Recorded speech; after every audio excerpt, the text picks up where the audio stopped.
तो अब हम लास्ट क्लास में हम लोगों ने देखा था किस तरीके से वॉन न्यूमन आर्किटेक्चर काम करता है, और ये भी हमने देखा था कि जो हमारा वॉन न्यूमन आर्किटेक्चर है वो स्टोर्ड प्रोग्राम कॉन्सेप्ट को यूटिलाइज करता है। और ये स्टोर्ड प्रोग्राम कॉन्सेप्ट होता क्या है ये हम लोगों ने देखना था, और ये हम लोगों ने ऑलरेडी देख रखा था, लेकिन फिर से मैं आज इसको थोड़ा सा रिपीट कर देता हूँ आप लोगों के लिए कि स्टोर प्रोग्राम कॉन्सेप्ट एक ऐसा कॉन्सेप्ट था जिसमें कि पहली बार स्टोरिंग कैपेसिटी जो है हम लोगों को दिखाई दी। स्टोरिंग कैपेसिटी जो है कंप्यूटर में दिखा हमें। और ये इस स्टोरिंग कैपेसिटी में ये सबसे बड़ी प्रॉब्लम ये थी कि जो आपका स्टोरिंग कैपेसिटी था वो मेमोरी के रूप में यहाँ पे उभर के आया, और इस मेमोरी के साथ आपका जो अटैचमेंट था वो कंट्रोल यूनिट या कंट्रोल यूनिट और जो सीपीयू इन दोनों के साथ था, और उसी मेमोरी के जरिए जो है डेटा की पासेस होती थी। हम लोगों ने यहाँ पे देखा था कि डेटा जो है किस तरीके से मूव कर रहा है ना। ऑर्गेनाइजेशन देखे थे हम लोगों ने, नहीं याद है क्या? देखिए रैम था, रोम था, इसमें मेमोरी वगैरह हमने यूज किया था। ये आपका वॉन न्यूमन आर्किटेक्चर था। इसमें हम लोगों ने क्या किया था कि जो आपका वॉन न्यूमन आर्किटेक्चर है उसमें हम लोगों ने देखा था कि जो कंट्रोल यूनिट है वो क्या करता है, मेमोरी का प्रयोग करता है। मेमोरी का प्रयोग करता है इनपुट और आउटपुट यूनिट के जरिए जो है इनपुट लेता है, मेमोरी का प्रयोग करके वो कंट्रोल यूनिट के जरिए एएलयू को अपना काम सौंपता है, और काम सौंपने के बाद जब काम एएलयू कर देता है तो उसका रिजल्ट फिर से अगेन मेमोरी में जाके सेव हो जाता है, और वही मेमोरी से आपका आउटपुट निकलता है। तो इस फोटोग्राफ को जानना बहुत जरूरी है, इसको देखना बहुत जरूरी है, इसको आपको याद रखना बहुत जरूरी है। तो वॉन न्यूमन आर्किटेक्चर पूछा जा सकता है और हमेशा ये आता है। This is an important part of your subject. तो इसको जो है हम लोग देखेंगे यहाँ पर जो वॉन न्यूमन आर्किटेक्चर है उसमें मेमोरी इनपुट और आउटपुट हमने देखा था किस तरीके से सीक्वेंशियल एग्जीक्यूशन होता है। और इसमें हमने ये भी देखा था कि जो मेमोरी में जो दो तीन तरह के मेमोरी होते हैं। मेमोरी आप लोग जानते हैं कि रैम, रोम और कैचे, मतलब sorry primary memory, secondary memory और कैचे मेमोरी, तीन तरह के मेमोरी अवेलेबल होते हैं, और ये हम लोग कंप्यूटर फंडामेंटल्स में भी पढ़ चुके हैं। तो इसमें जो आपका मेमोरी होता है वो मेमोरी किस तरीके से काम करता है, जो भी चीज आप स्टोर करते हैं, मतलब आपने कंप्यूटर खोला और कंप्यूटर में कुछ भी आपने लिखा या कोई इंस्ट्रक्शंस आपने कंप्यूटर को दिए, तो that instructions are being stored in the primary memory. वो हमेशा प्राइमरी मेमोरी में ही स्टोर करता है। और प्राइमरी मेमोरी में स्टोर करने के अलावा और भी जो आपके जो मेमोरीज हैं प्राइमरी मेमोरी में ही स्टोर करता है। और प्राइमरी मेमोरीज के अलावा जो डिफरेंट मेमोरी है वो कौन कौन से हैं, वो है सेकेंडरी मेमोरी और कैचे मेमोरी। तो सेकेंडरी मेमोरी कब यूटिलाइज होता है? सेकेंडरी मेमोरी तब यूटिलाइज होता है जब आपका जो मेमोरी है जिसमें आपने इंस्ट्रक्शंस दिया और वो इंस्ट्रक्शंस फाइनली आपका सेव कर दिया जाता है। जैसे ही आप सेव करते हैं किसी भी इंस्ट्रक्शंस को, दिए गए काम को आप जब सेव कर देते हैं तो it moves to the secondary memory. लेकिन जब भी आप सेव्ड इंस्ट्रक्शन को फिर से आप ये चाहते हैं कि नहीं वो फिर से रन करे, चले और वो हमें रिजल्ट दे, तो वो अगेन प्राइमरी मेमोरी में लोड हो जाता है, और प्राइमरी मेमोरी के जरिए फिर से वो इंटरैक्ट करता है सीपीयू के साथ, एएलयू के साथ और सीयू के साथ, जिसमें कि सीयू के परमिशन से वो एएलयू को काम सौंपा जाता है, और एएलयू जो है उसको प्रोसेस करके फाइनली जो रिजल्ट है वो फिर से मेमोरी में स्टोर कर देता है। तो जो मैंने आपको बताया था प्राइमरी मेमोरी, उसी में आपका होता है रैम और रोम, रैंडम एक्सेस मेमोरी और रीड ओनली मेमोरी। तो random access memories are the memories which are first utilized by the instructions। जो भी इंस्ट्रक्शंस आप कंप्यूटर को देते हैं तो आपका जो कंप्यूटर है उन मेमोरी को यूटिलाइज कर लेता है। तो जनरली प्राइमरी मेमोरी के द्वारा किया जाता है, और प्राइमरी मेमोरी में भी मेनली रैम के द्वारा किया जाता है। रोम कब प्रयोग में आता है? रोम तब प्रयोग में आता है जब आपके इंस्ट्रक्शंस को पार्ट बाय पार्ट तोड़ दिया जाता है और एक एक इंस्ट्रक्शंस को यूटिलाइज किया जाता है, एक एक इंस्ट्रक्शन को देखा जाता है, जोड़ा जाता है और उसके बाद सारा इंस्ट्रक्शंस जो है एग्जीक्यूट किया जाता है। तो क्या होता है कि जब भी एक इंस्ट्रक्शंस को हम लोग एग्जीक्यूट करवाते हैं तो वो जो इंस्ट्रक्शन है वो इसी तरीके से एग्जीक्यूट नहीं करता है, बल्कि उसका एग्जीक्यूशन में रोम जो आपका रैंडम रोम रीड ओनली मेमोरी है, वो क्या करता है कि वो आपका इंस्ट्रक्शंस को फेच करके उसको देने में हमारी मदद करता है। मतलब आपका एक रैंडम एक्सेस मेमोरी में आपने इंस्ट्रक्शन स्टोर कर दिया, एक बड़ा इंस्ट्रक्शन स्टोर हुआ और आपने स्टोर नहीं किया, ये आपने इंस्ट्रक्शन जैसे ही दिया वो अपने आप जो स्टोरेज होता है वो रैंडम एक्सेस मेमोरी में होता है। रोम ने क्या किया, उस बड़े इंस्ट्रक्शंस में से कुछ इंस्ट्रक्शंस को निकाला और अपने में स्टोर कर लिया, उस इंस्ट्रक्शंस के लोकेशंस को स्टोर किया। लोकेशंस बहुत ही इंपॉर्टेंट चीज है। मेमोरी में जो लोकेशंस होते हैं उसमें बहुत इंपॉर्टेंट चीज होती है, लोकेशंस से ही सारा काम होता है। जहां पर भी आपका स्टोरेज है वो किसी न किसी लोकेशन में स्टोर होता है। जो भी आप इंस्ट्रक्शंस देते हैं वो किसी न किसी लोकेशन में स्टोर होता है और वो लोकेशन कुछ और नहीं है बल्कि आपका वही लोकेशंस है जो जिसमें कि आपने इंस्ट्रक्शन को स्टोर किया था, स्टोर हुआ था, किया था नहीं। आप जब इंस्ट्रक्शन को स्टोर करेंगे तो वो सेकेंडरी मेमोरी में चला जाएगा, लेकिन आपने तो स्टोर किया नहीं, वो अपने आप ही जो आपने इंस्ट्रक्शन दिया उस इंस्ट्रक्शन को कहीं ना कहीं कंप्यूटर स्टोर करेगा और वो जो स्टोर करेगा वो प्राइमरी मेमोरी में स्टोर करेगा। तो जो जिस प्राइमरी मेमोरी में स्टोर करेगा उसका कोई ना कोई एक लोकेशन होगा, R1, R2, B1, B2 कुछ ऐसा लोकेशन होगा। तो उस लोकेशन को सर्च करने के लिए रीड ओनली मेमोरी बहुत मदद करता है।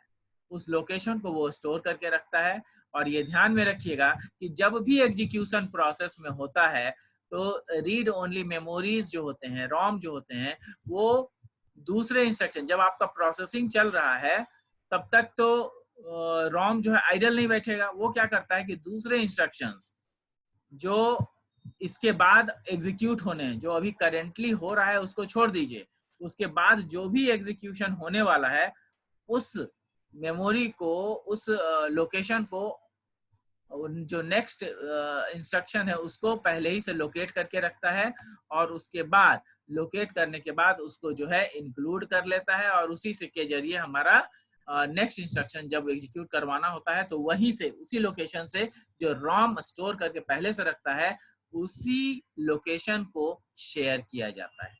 कहने का मतलब कि रैंडम एक्सेस मेमोरीज जो हैं उसमें आपका करंट इंस्ट्रक्शन जो आपने दिया है वो एक साथ स्टोर होता है। रैंडम एक्सेस मेमोरी के अंदर किस लोकेशन में कौन कौन सा चीज स्टोर्ड है उसका ध्यान जो है कौन रखता है, रीड ओनली मेमोरी रखता है, जो कि केवल रीड ओनली मेमोरी होता है। कई सारे रीड ओनली मेमोरी ऐसे भी होते हैं जिसमें कि स्टोर्ड प्रोग्राम होते हैं, उसको चेंज नहीं किया जा सकता है। जैसे कि कई सारे जैसे कि आप जैसे ही कंप्यूटर को स्टार्ट करते हैं तो कंप्यूटर बूटिंग शुरू कर देता है। तो ये बूटिंग कैसे शुरू होता है? ये जो बूटिंग है वो रीड ओनली मेमोरी की वजह से शुरू होता है। रीड ओनली मेमोरी में एक इंस्ट्रक्शन जाता है कि भाई आप कंप्यूटर को शुरू कीजिए। तो रीड ओनली मेमोरी में कुछ प्रोग्राम्स लिखे होते हैं और उस प्रोग्राम को एग्जीक्यूट करवाने के लिए, उस प्रोग्राम को जैसे ही एग्जीक्यूट करवाता है तो आपका जो हार्ड डिस्क है वो रन होना शुरू हो जाता है और जो हार्ड डिस्क है उसमें क्या स्टोर होता है, आपका जो ऑपरेटिंग सिस्टम है वो स्टोर होता है और इसीलिए वो ऑपरेटिंग सिस्टम लोड होना शुरू हो जाता है। तो it is very important to understand the working of memories. मैं मेमोरी को बाद में फिर से एक्सप्लेन करूंगा, मेमोरी एक जो चैप्टर है उसमें, तो आप लोग ध्यान में रखेंगे किस तरीके से मेमोरी वर्क करते हैं। वहीं पर एक कैचे मेमोरी भी होता है। ये कैचे मेमोरी क्या होता है? जो कैचे मेमोरी होता है वो कुछ और नहीं है बल्कि आपके द्वारा जो कैचे मेमोरी है, कैचे मेमोरी बहुत ही हम लोग पढ़ चुके हैं कंप्यूटर फंडामेंटल्स में। कैचे मेमोरी क्या होता है? Cache memories are very small memories, very small memories. Cache memory क्या होते हैं? बहुत ही छोटे मेमोरी को हम लोग कैचे मेमोरी बोलते हैं। और ये कैचे मेमोरी करते क्या है? ये कैचे मेमोरी क्या करते हैं कि जो भी आपके मेमोरी में स्टोर होता है वो ये होते हैं बहुत छोटे और इसीलिए ये फास्ट होते हैं। तो ये इस मेमोरी को बहुत फास्ट बनाया भी जाता है। ये क्या करता है कि आपके जितने भी इंस्ट्रक्शंस जो एग्जीक्यूट होने वाले हैं उसको ला के ये जमा करता है और कंप्यूटर को, जो सीपीयू को या आप कहेंगे एएलयू को, ये कंट्रोल यूनिट की मदद से उसको देता रहता है। कहने का मतलब कि आप समझिए कि एक मूवी चला रहे हैं और एक मूवी जब चलाइएगा तो it takes a lot of memory in it, बहुत सारा मेमोरी उसमें लगता है। तो जब आप जब आप ये करते हैं, जब आप कोई मूवी चलाते हैं तो उस मूवी में भी there are a lot of instructions and programming activities which goes on. वो पूरे मूवी जो है स्टोर जो होती है वो 0 और 1 के बेसिस पे होती है और बाइनरी नंबर्स पे स्टोर होती है। तो बाइनरी नंबर्स पे किया जाता है कि उन बाइनरी नंबर्स को रीड कराने के लिए जो मेमोरी है उसमें से, जैसे मान लिया कि 700 MB की अगर मूवी है या 1 GB का मूवी है तो पूरा का पूरा 1 GB तो एक बार में प्ले हो नहीं सकता। क्या होगा?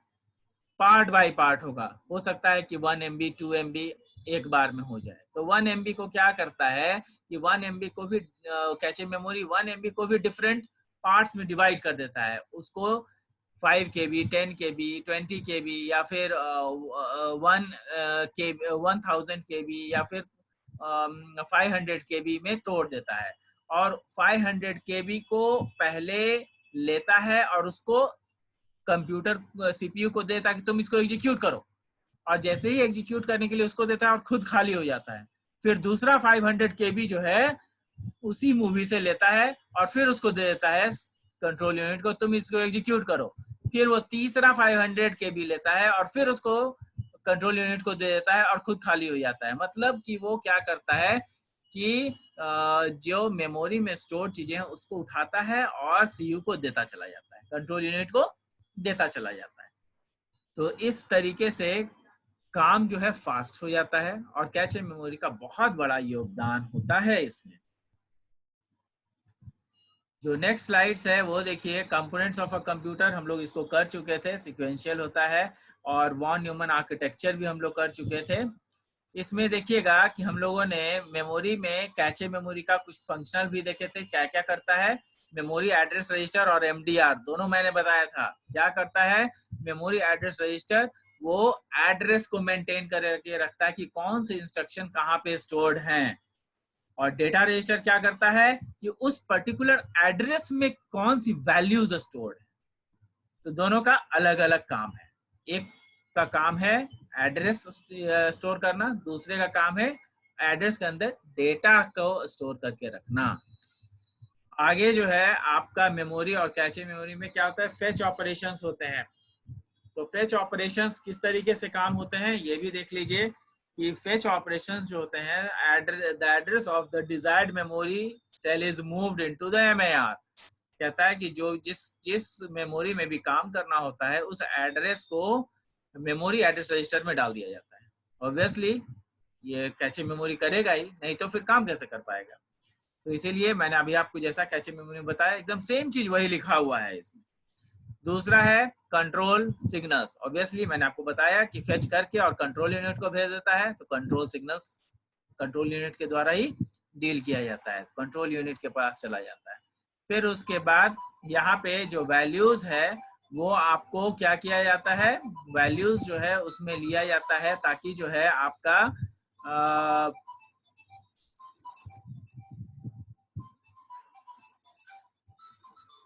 आपका जो है जितने भी आपके जितने भी काम हैं उसको लिया जाता है और इंस्ट्रक्शंस को फेच किया जाता है। मेमोरी जो है कैचे मेमोरी, और कैचे मेमोरी को कंटिन्यू किया जाता है और किसी तरीके से भी हम लोगों का जो मेमोरी है उसको काम में लिया जाता है।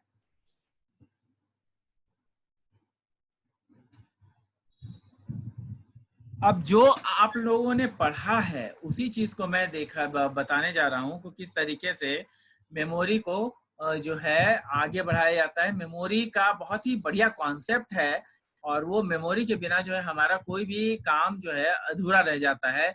विदाउट मेमोरी हम लोग कुछ भी नहीं कर सकते हैं। तो क्यों? क्योंकि स्टोर ऑपरेशन भी एमएआर और एमडीआर के द्वारा ही होता है, जिसमें कि फिर अगेन कैचे मेमोरी काम करता है। तो बहुत सारी चीजें हैं जो कि कैचे मेमोरी के द्वारा होता है और हम लोग जो है उसको एग्जीक्यूट करवाने में मदद करते हैं। यहाँ पर जो है आपको मेमोरी रजिस्टर्स जो कैचे मेमोरी का होता है, मैंने आपको बताया था, very fast memory location, give a name not an address. यहाँ पर क्या करता है कि कोई एक नेम दिया जाता है उस पर्टिकुलर एड्रेस को और वही नेम जो है ट्रांसफर कर दिया जाता है। ठीक है। अभी जो है आपके जो मॉडर्न कंप्यूटर्स हैं वो काफी ज्यादा रजिस्टर्स का प्रयोग कर रहे हैं। रजिस्टर्स क्या है? वही जो रोम आपको मैंने बताया है, रीड ओनली मेमोरी, वही आपके रजिस्टर्स भी हैं। यहाँ पर मैंने आपको बताया था कि जो आपका ओवरऑल रैम का ऑर्गेनाइजेशन है वो यहाँ पर है और इस रैम के ऑर्गेनाइजेशन में हम लोगों ने देखा है कि एमडीआर यहाँ पर होता है और जो आपका एमएआर है वो भी इसमें होता है, ताकि आप लोगों का काम जो है वो कर सके हर पर्टिकुलर इंस्ट्रक्शंस के ऊपर। नेक्स्ट इंस्ट्रक्शंस, ये जो नेक्स्ट स्लाइड्स है उसमें देखिए,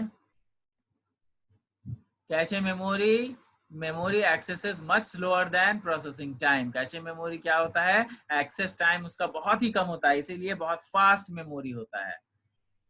faster memory too expensive, faster memory जो है थोड़ा एक्सपेंसिव होता है कैचे मेमोरी, और आपका स्मॉल इन साइज होता है और जो भी करेंटली काम हो रहा है उस पे आपका हमेशा काम ज्यादा करता है। इनपुट और आउटपुट मास स्टोरेज है, यहाँ पर ह्यूमन इंटरफेस और आर्किवियल स्टोरेज यहाँ पे दिखाया जा रहा है।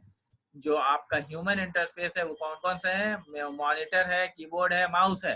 तो ये सब जो है ह्यूमन इंटरफेसेस हैं जो कि आपको आपके सिस्टम के साथ मैच करवाता है, आपको आपके सिस्टम के साथ जो है इंटरैक्ट करवाता है। वहीं पर जो आर्कीवियल स्टोरेज होते हैं वो कंसिस्टेंट होते हैं, कांस्टेंट पावर पे डिपेंडेंट होते हैं। अब जितना देर तक उसको पावर मिलेगा उतना ही देर तक स्टोरेज करेगा। जैसे कि आपका रैम रैम में क्या होता है कि ये एक टेम्पररी मेमोरी है, जितना देर तक हम लोग उसको काम करेंगे तब तक तो वो चीजें कंप्यूटर को बंद कर देंगे, उसका स्टोरेज भी खत्म हो जाएगा। So these are the things which you have to remember. और जो आपका इनपुट आउटपुट मास स्टोरेज होता है, वोलेटाइल स्टोरेज होता है। वोलेटाइल और नॉन वोलेटाइल क्या होता है? वोलेटाइल का मतलब होता है वो चीजें जो डिलीट हो जाए, अपने आप ही डिलीट हो जाए। नॉन वोलेटाइल जिसको हम स्टोर कर दें और उसके बाद वो स्टोर ही रहे जब तक हम उसे डिलीट ना करें। वोलेटाइल जिसमें कि अपने आप ही वो डिलीट हो जाता है, जो भी हम स्टोर किया जाता है उसको अपने आप ही वो डिलीट कर देता है। तो ये सब चीज़ें हम लोगों ने कर रखा था और कई सारी चीज़ें जो है हम लोग करेंगे अभी। देखिए जैसे मास स्टोरेज डिवाइस है। मास स्टोरेज डिवाइस कौन कौन से होते हैं? हार्ड डिस्क वगैरह मास स्टोरेज होते हैं, सीडी रोम वगैरह मास स्टोरेज होते हैं, जिसके की स्टोरेज कैपेसिटी बहुत ज्यादा होती है, उसको हम लोग मास स्टोरेज कहते हैं। और सीक्वेंशियल एक्सेस स्टोरेज क्या होता है? कुछ ऐसे स्टोरेज जो कि काफी देर तक स्टोर नहीं कर पाते हैं, उसको सीक्वेंशियल एक्सेस स्टोरेज कहते हैं। जैसे कि मान लिया कि पहले के जमाने में जो यूज होता था वो टेप ड्राइव होते थे, बैकअप करने के लिए जो है कुछ चीजें यूज होती थी, उसको सीक्वेंशियल एक्सेस कहते हैं। नेक्स्ट जो है वो आपका है read write and head moves. ये जो है आपका मास स्टोरेज का थोड़ा सा डेफिनेशंस है, जिसमें कि डेफिनेशंस नहीं है, पॉइंट्स है, जिसमें कि डेटा कहाँ कहाँ स्टोर होता है। तो आप हार्ड डिस्क का, मैंने आपको फोटोग्राफ में आपको भेज दूंगा हार्ड डिस्क का, जो कि आपको पता चलेगा कि उसमें हेड होता है और उसमें किस तरीके से स्टोरेज किए जाते हैं, जो डेटा स्टोरेज है वो उसमें किस तरीके से किए जाते हैं। डेटा एक डिस्क में स्टोर होती है, एक गोल सा डिस्क होता है और उस गोल से डिस्क में स्टोरेज होता है। उस गोल से डिस्क में हम लोग क्या करते हैं, स्टोर कर देते हैं। क्या स्टोर करते हैं, जो भी इंस्ट्रक्शंस हम चाहेंगे उसको परमानेंटली, जिसको भी स्टोर करना चाहते हैं उसको हम लोग उसमें स्टोर कर सकते हैं। और वो हार्ड होता है, इसीलिए उसको हार्ड डिस्क कहा जाता है। वो एक लोहे के बक्से में बंद होता है, इसीलिए हम लोग उसको हार्ड डिस्क बोलते हैं। उसमें एक रीड राइट नॉच होता है, रीड राइट हेड होता है, जो कि हमेशा वो हेड जो है हर जगह मूव करके और आपको जो है जहां पर भी स्टोरेज है वहां पे स्टोर करता है। तो कई सारी चीजें हैं उसमें अवेलेबल। एक्सेस टाइम उसमें कम होता है हार्ड डिस्क में।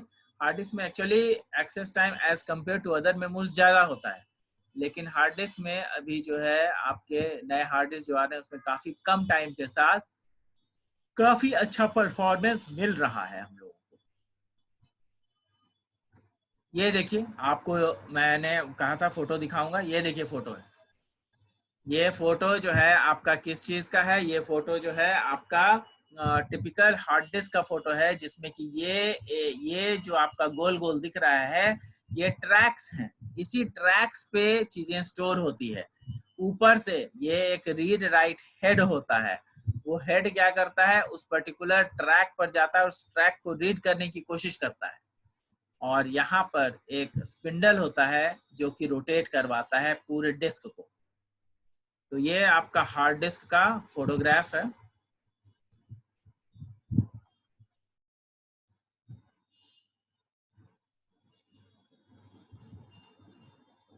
ये देखिए इनपुट आउटपुट कंट्रोलर है, intermediary between central processor and input output devices.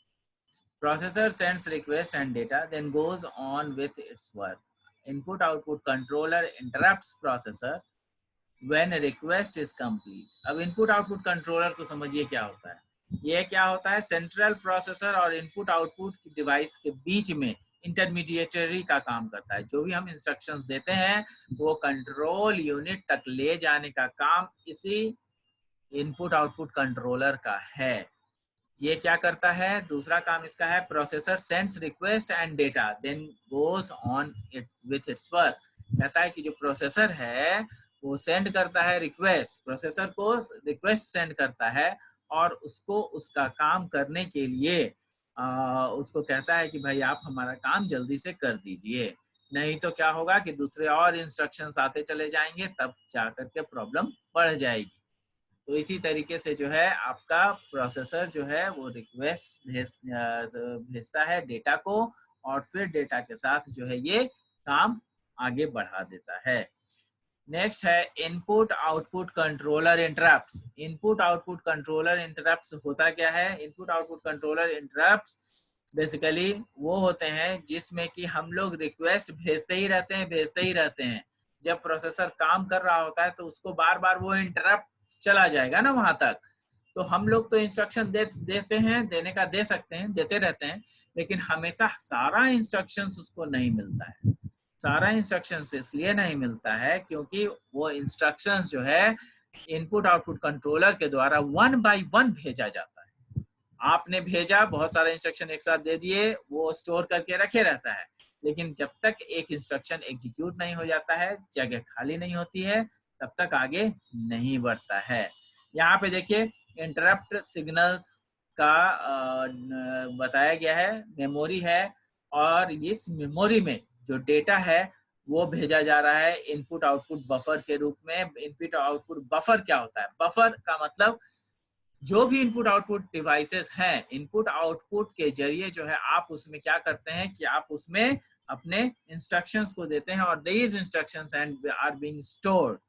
ये इंस्ट्रक्शंस क्या किए जाते हैं, स्टोर कर दिए जाते हैं। और ये इंस्ट्रक्शन स्टोर होते ही आपका इनपुट आउटपुट जो कंट्रोल लॉजिक है वो काम करता है, और उसी काम के तहत जो है हमारा आगे का काम होता है। मतलब कहने का मतलब कि जो भी आपका इंस्ट्रक्शंस है वो सारे इंस्ट्रक्शंस इन इंटरप्ट्स के द्वारा भेजे जाते हैं, और इंटरप्ट्स बार बार जो है क्या करता है, लाइन बाय लाइन आपका instructions, one by one instructions जो है वो भेजता है।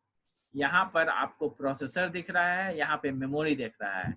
यहाँ पर मेमोरी से आपका जो कंट्रोल लॉजिक है वो से कनेक्टेड रहता है, और कंट्रोल लॉजिक जो है मेमोरी से देखिए जो आपका डेटा है वो मेमोरी में जाता है, मेमोरी से वो डेटा लेता है कंट्रोल यूनिट, और फिर यहाँ पर से देखिए एक एरो है जो कि वो प्रोसेसर को भेज रहा है, तो प्रोसेसर को वो डेटा भेज देता है प्रोसेस करने के लिए। फिर वो वापस यहाँ पर से मेमोरी में आता है, और फिर मेमोरी से वो कहाँ जाता है, कंट्रोल लॉजिक को चला जाता है, कंट्रोल और लॉजिक को जाता है, और उसके बाद फिर मेमोरी द्वारा उसको आउटपुट में भेज दिया जाता है।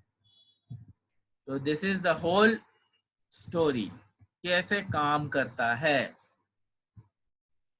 यहाँ पे द अरिथमेटिक लॉजिक यूनिट है ALU। ALU क्या काम करता है, एक्चुअल कंप्यूटेशंस जो परफॉर्म होता है वो ALU के द्वारा होता है। एक्चुअल कंप्यूटेशन जो भी होता है वो किसके द्वारा किया जाता है, ALU के द्वारा, अरिथमेटिक एंड लॉजिक यूनिट के द्वारा। जो प्रिमिटिव ऑपरेशंस हैं उसके कौन कौन से हैं, अरिथमेटिक के ऐड, सब्ट्रैक्ट, जो भी आपका वो अरिथमेटिकल फंक्शंस हैं वो सारे अरिथमेटिकल फंक्शंस इसमें किए जाते हैं। दूसरे लॉजिक फंक्शंस जो है लॉजिकल यूनिट को भेजे जाते हैं। मतलब अरिथमेटिकल ALU जो है दो पार्ट में डिवाइड होता है, एक आपका अरिथमेटिक यूनिट और दूसरा लॉजिक यूनिट। तो अरिथमेटिक यूनिट में सारे अरिथमेटिकल फंक्शंस को परफॉर्म करवाया जाता है, और लॉजिक यूनिट में सारे लॉजिकल फंक्शन को परफॉर्म कराया जाता है। लॉजिकल फंक्शन क्या क्या होते हैं, मैंने लास्ट क्लास में बताया था, एंड और नॉट, जो आपके लॉजिक गेट्स के जो बेसिक गेट्स हैं उससे रिलेटेड जितने भी गेट्स होंगे वो सब आपके लॉजिकल फंक्शंस में होते हैं। ठीक है, data inputs and results stored in registers multiplexers. ठीक है,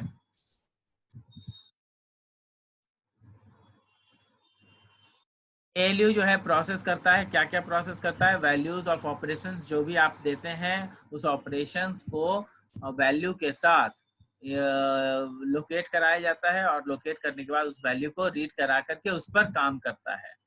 जितने भी सर्किट हैं वो सारे के सारे रिजल्ट्स जो है वो इनपुट के जरिए स्टोर किए जाते हैं, इनपुट मेमोरी के जरिए लिए जाते हैं और उसको स्टोर किए जाते हैं।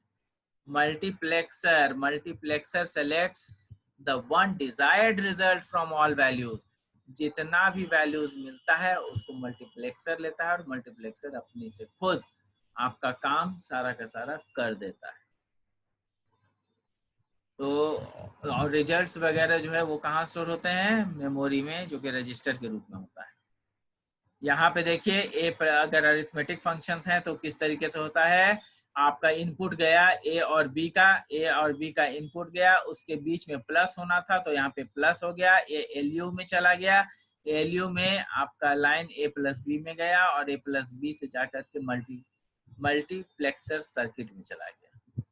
उसके बाद ए और बी होता है, ए और बी में क्या होता है, ए माइनस बी अगर करना है हमें तो ए माइनस बी के लिए अलग आपका अरिथमेटिकल फंक्शन है, उसको भी उसी तरीके से मल्टीप्लेक्सर सर्किट को दिया जाता है, जहां की वो प्रोसेसिंग का जरिए काम को कंप्लीट किया जाता है। तो ये सब चीजें जो है आपको दिखेगी। तो इस तरीके से आपका काम होता है। आप ये देखिएगा,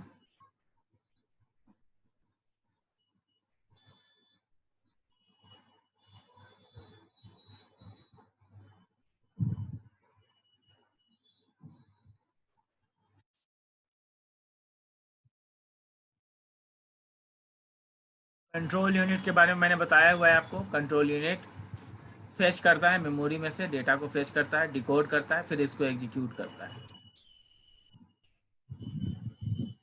तो आज के लिए आपको इतना ही है।